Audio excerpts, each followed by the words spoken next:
pemirsa, kembali Anda menyaksikan acara Mingguan Dunia Kita produksi VOA di Washington DC. Selamat Tahun Baru 2011. Saya Ariadna Budianto. Dan Siti Kunanda, pemirsa, melangkahkan kaki ke tahun 2011 ini kami akan mengajak Anda untuk menyaksikan berbagai liputan menarik dalam dunia kita.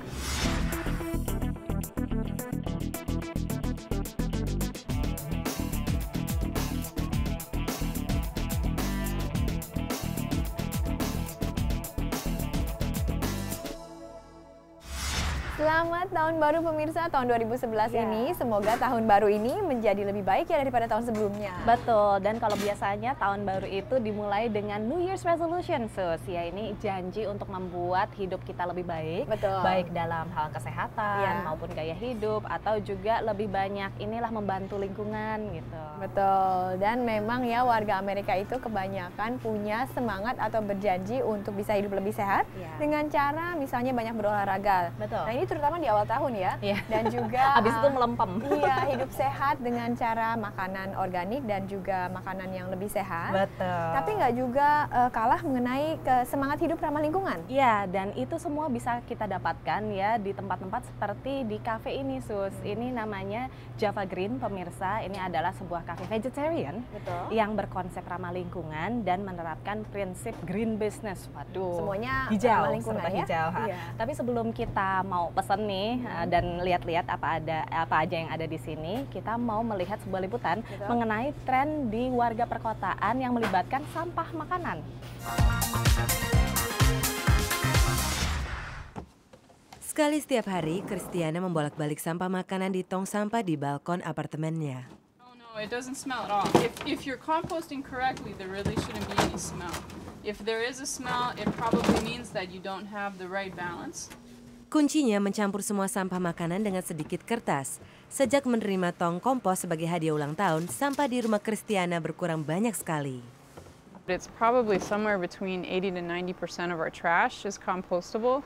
So we hardly ever throw anything away, but between composting and recycling.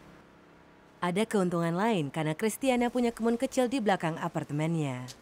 And the other benefit will be in the spring when all the stuff that we've composted we can then put on top of the soil in our garden, which will in turn help our vegetables be that much better. Membuat kompos juga merupakan hobi Ingrid dan pasangannya sejak 3 tahun lalu. Ingrid senang dengan ide membuat kompos karena bisa menggunakan sisa makanan untuk membuat makanan lagi. Ingrid menggunakan 2 metode yang berbeda. Salah satunya adalah menggunakan tong di luar rumah yang hanya digunakan pada musim panas. Yang lainnya adalah menggunakan ulat kompos.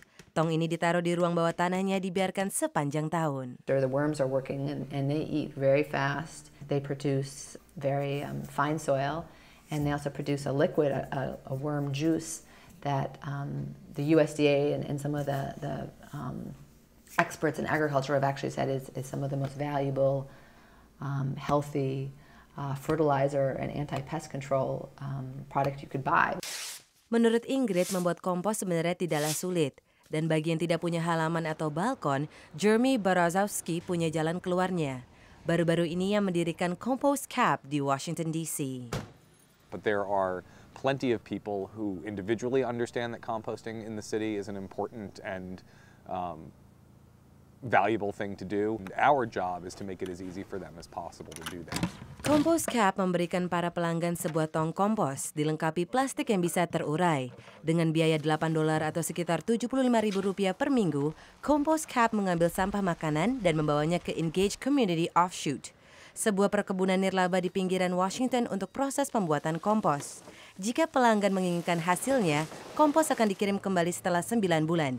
Jika tidak, maka kompos akan digunakan oleh perusahaan ini untuk berbagai proyek pertanian ramah lingkungan. I believe that composting is not just about waste reduction, but also about food production.